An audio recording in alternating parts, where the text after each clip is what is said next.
Assalamualaikum warahmatullahi wabarakatuh. Selamat berjumpa kembali anak-anakku sekalian dalam mata pelajaran IPA, khususnya pada materi kali ini adalah sistem reproduksi pada tumbuhan. Lanjutan dari bab sebelumnya, yaitu tentang reproduksi pada manusia.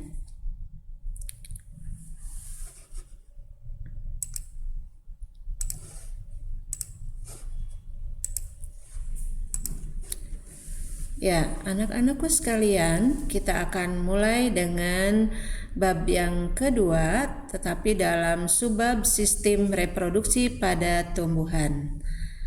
Ya, pada reproduksi kita tidak boleh lupa, yaitu tentang tujuan dari perkembangbiakan. Yang pertama kita sudah tahu, yaitu adalah untuk melangsungkan kehidupan makhluk hidup, ya. Kemudian yang kedua adalah untuk melestarikan jenisnya agar terhindar dari kepunahan. Kemudian makhluk hidup juga dengan reproduksi adalah untuk menambah jumlah generasi. Di dalam reproduksi tumbuhan kita tidak boleh lupa bahwa tumbuhan merupakan kingdom yang keempat. Ini akan kita lihat di dalam pembagian sistem klasifikasi, ya. Tumbuhan atau plantae terbagi menjadi dua, yaitu tumbuhan tidak berpembuluh dan tumbuhan berpembuluh. Kemudian tumbuhan tidak berpembuluh, kita sudah tahu ciri-cirinya. Tumbuhan tidak berpembuluh dibagi menjadi dua, yaitu tumbuhan paku dan tumbuhan lumut. Kemudian tumbuhan berpembuluh ini juga terbagi menjadi dua kelompok, yaitu adalah tumbuhan biji terbuka atau gimnosperme dan tumbuhan biji tertutup atau angiosperme. Nah, di dalam perkembangbiakan pada tumbuhan kita tidak boleh lupa ada dua cara perkembangbiakan, yaitu perkembangbiakan secara vegetatif atau kita kenal adalah perkembangbiakan secara tidak kawin, ya. Ini terbagi menjadi dua, yaitu adalah vegetatif alami dan vegetatif buatan, artinya vegetatif yang dibantu oleh manusia di dalam perkembangbiakannya. Kemudian yang kedua adalah perkembangbiakan secara kawin atau seksual yang disebut generatif. Nah, ini adalah perkembangbiakan yang melibatkan dua induk. Ada jantan, ada betina. Kalau vegetatif tadi hanya melibatkan satu induk aja.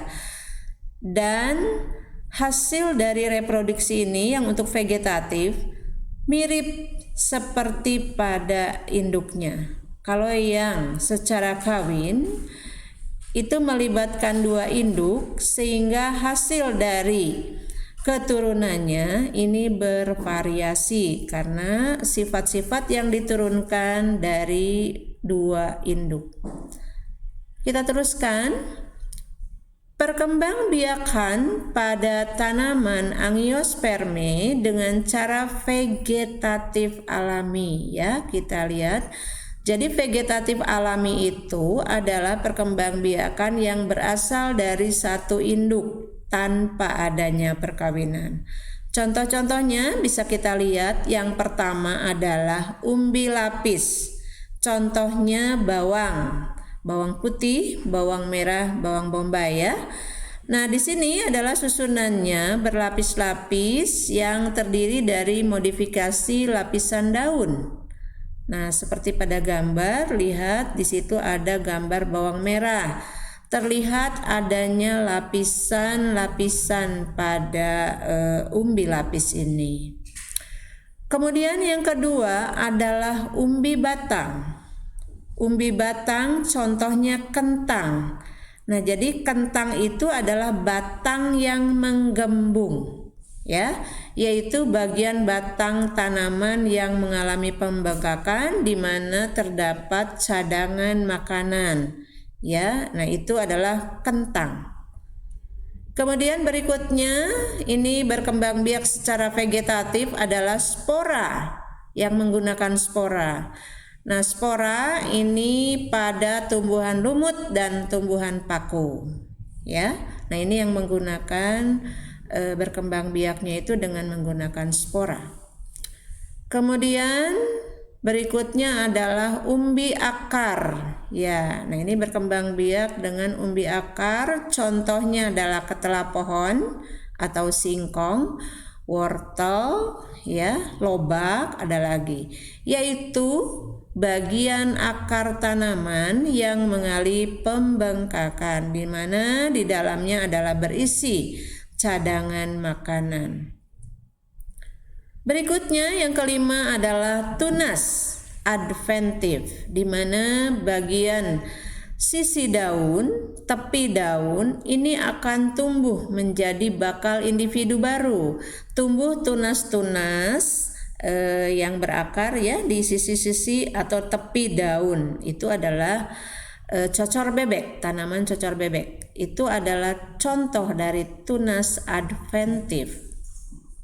Kemudian ada lagi tunas saja, yaitu bagian batang tanaman membentuk tanaman baru, posisi berdampingan dengan tanaman induk, ya, kemudian memisahkan diri menjadi individu baru. Contohnya pisang, bambu, nanas, tebu, itu termasuk perkembangbiakan dengan tunas.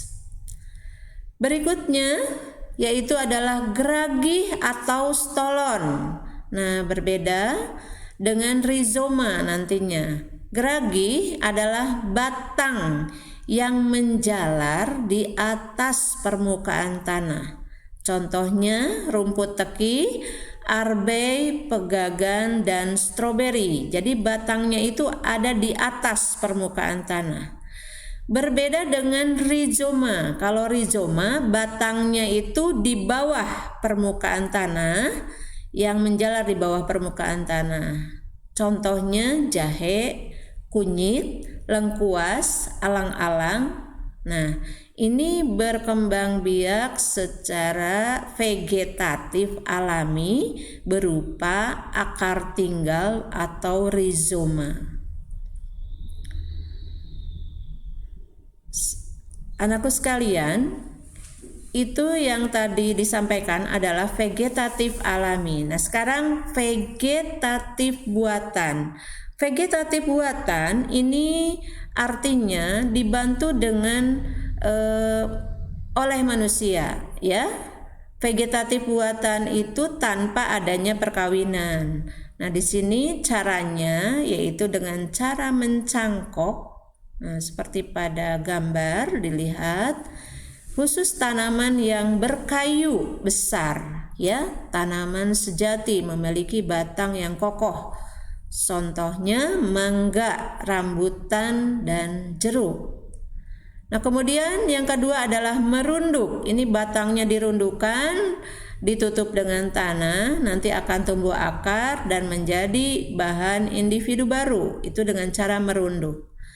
Kemudian menyambung atau mengeten. Jadi menyambungkan dua tanaman dengan jenis yang sama, tapi diambil tanaman yang atasnya ini adalah yang unggul, berbuah lebat, misalnya rasanya manis, tapi yang bawahnya adalah yang kokoh, sehingga bisa digabungkan menjadi tanaman yang unggul. Nah, di sini contohnya adalah bougainville, mungkin dengan jenis bunga yang beraneka ragam, ya. Kalau tanaman bisa mangga, kita ambil yang kita harapkan, misalnya manis, buahnya besar, ya, itu sesuai harapan.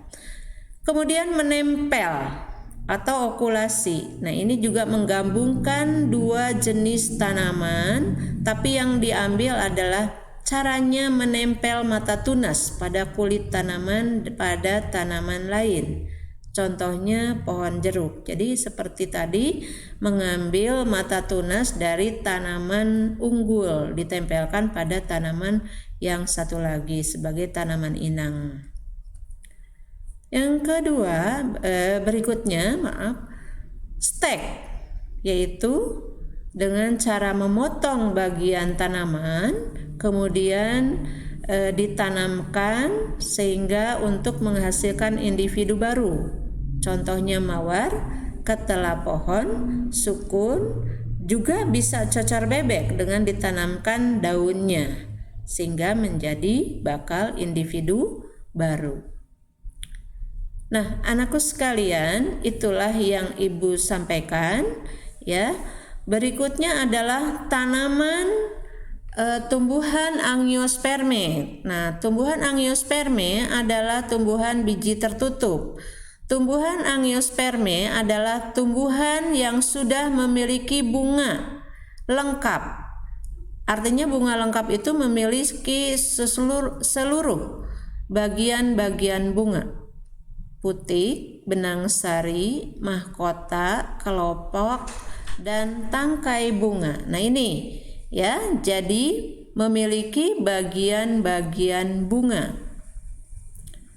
Di dalam perkembangbiakan pada angiosperme ini diawali dengan penyerbukan. Kita tahu arti dari penyerbukan adalah menempelnya serbuk sari di atas kepala putik. Nah, penyerbukan ada 4 macam: penyerbukan sendiri, penyerbukan tetangga, penyerbukan silang, dan penyerbukan bastar ya. Kemudian beberapa faktor yang bisa membantu proses penyerbukan ini diantaranya contohnya adalah anemogami.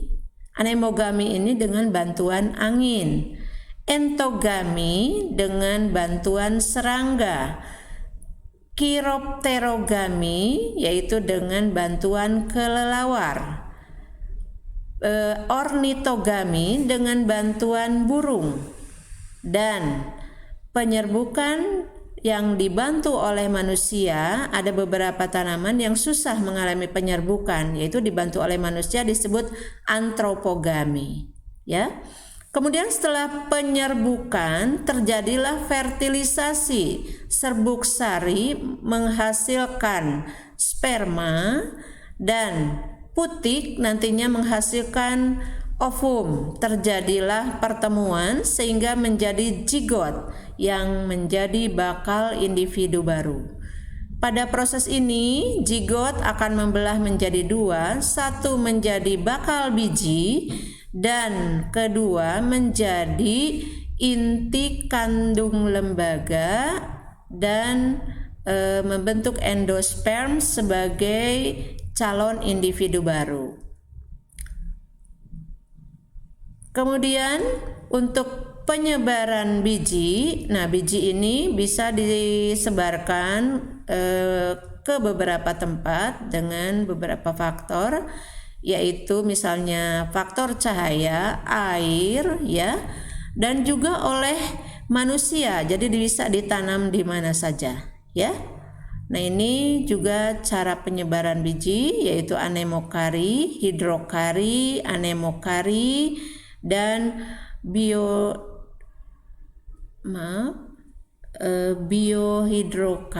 hidrokori ya. Juga dengan cara zookori, entomokori, kiropterokori, ornitokori, dan mamokori. Ini kemudian setelah adanya biji misalnya tepat di tempat tertentu dan dia bisa beradaptasi dan memungkinkan terjadinya perkecambahan sehingga menjadi bakal individu baru. Nah ini yaitu dengan cara perkecambahan lalu menjadi tanaman individu baru.